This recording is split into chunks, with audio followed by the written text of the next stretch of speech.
Okay guys, so we need to gas rate this boiler and then that one there.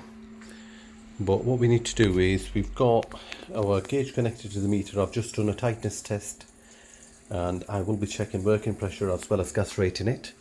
So we need to put it in high rate. Now obviously it is a system boiler and it's connected to quite a large system, as you can see.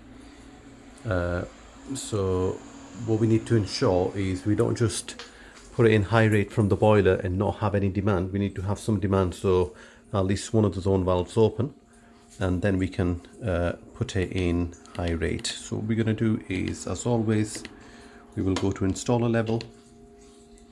We type in the code to go into installer level,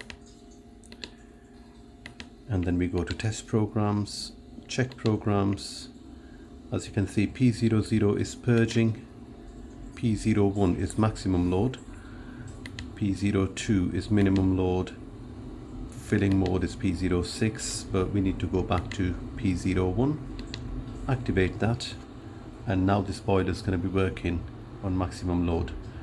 So we can gas rate, we can check working pressure, and we can carry out combustion analysis at the same time once it's gone to the high rate.